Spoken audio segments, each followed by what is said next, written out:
All right, here's our worksheet, and we're going to talk about unit rate.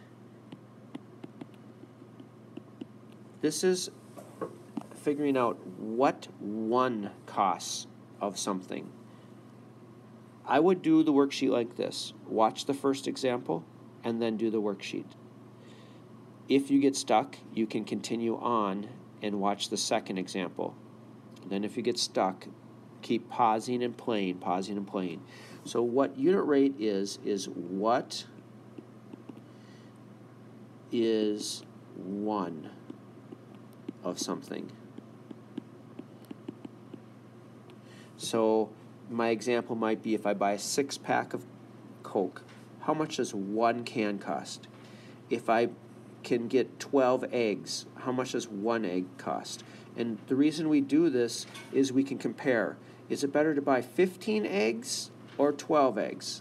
Is it better to buy a 6-pack of pop or a 12-pack of pop? Or just what is one of something? Okay, the first thing you have to do is make sure that you lay it out. Do not just type things in the calculator and put answers. You have to lay it out. And I'll do the first example. First, read it and underline what's important. Jessica bakes 112 muffins in 7 batches. A batch is like a one time. It's like a one recipe of that. So she has to bake 7 recipes of muffins to get 112. So how many muffins does each batch contain? So what we're asking is what is one batch and how many muffins are in it.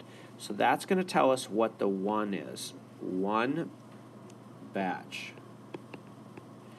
Okay? And we don't know how many muffins are in that.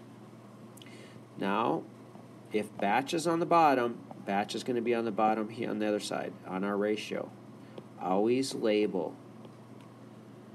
And then we have 112 muffins.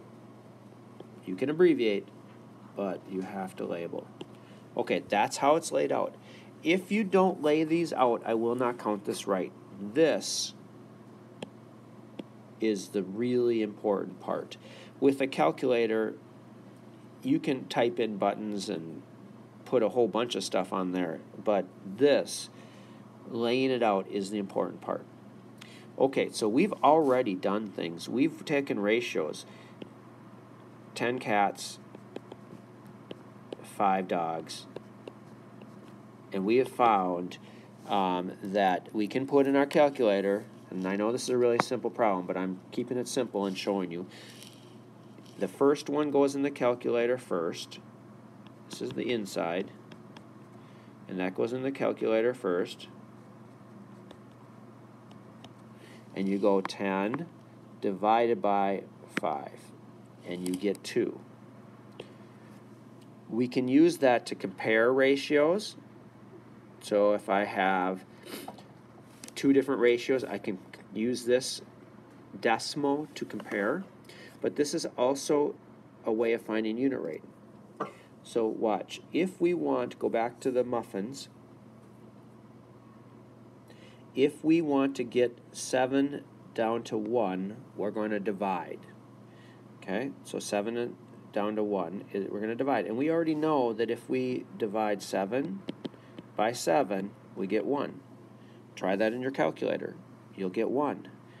We also have wrote it like this, and we know 7 over 7 is 1. So if we're dividing by 7 to get 1, we can do the same thing above. Divide this by 7. Okay, so put in your calculator 112 divided by 7, and we get 16. So we get 16 muffins per batch.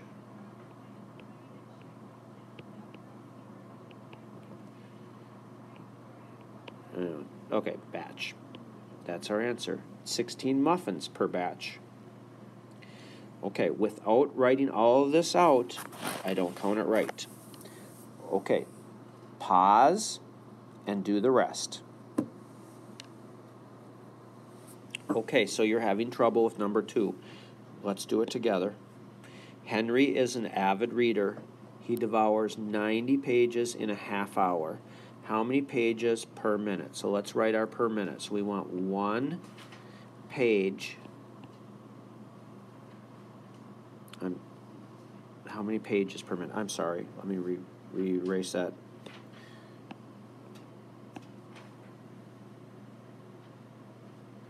Okay, so we want to know how many pages. So the question is pages. That's my question mark. That should be a question mark. Pages per 1 minute. Okay. I'm going to erase that question mark. It looks like a 2. All right, 2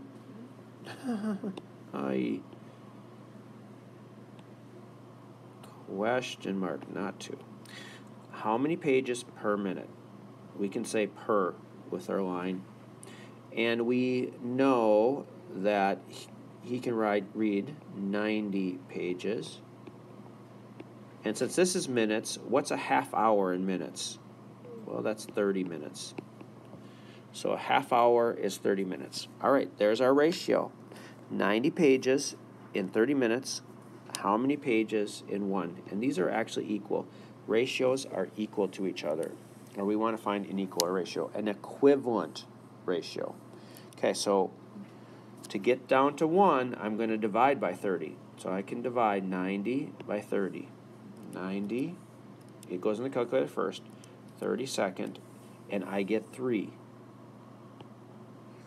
All right, so we get 3 pages per minute. That's our answer. Okay, press pause and do the next one. Okay, so you're having trouble on number 3. All right, here we go. Simon arranges 35 remote control cars, radio control cars, in 5 rows. Find the number of cars on each row. So what do we want to know 1 of? We want to know 1 row and how many cars are on it. So 1 row and how many cars? Question mark cars. Okay, so that helps us set up our ratio. 5 is going to go on the bottom, 5 rows, and 35 goes on the top. Okay, find your answer. You can do this now. I'm not going to answer it. I'm just going to help you set it up. Okay, press pause. Okay, this one is actually kind of harder. 4 is a little harder. Let's figure out what they want 1 of. Diana bought 2 dolls for her nieces. How much does each doll cost? So 1 doll, and how much does it cost? I guess it's not that hard. Cost. Okay, so that helps us set up our ratio. So we know that she's got 2 dolls, and they cost $70. By figuring out what do we want to know first, it helps us set up our ratio. If you just start setting up ratios, it won't work as well. Okay, so now put in your calculator 70 divided by 2, and that is how much 1 doll will cost. All right, press pause, work that out. On New Year's Eve, number 5, on New Year's Eve, the temperature fell by 24 degrees in 6 hours. 24 degrees, 6 hours. How many degrees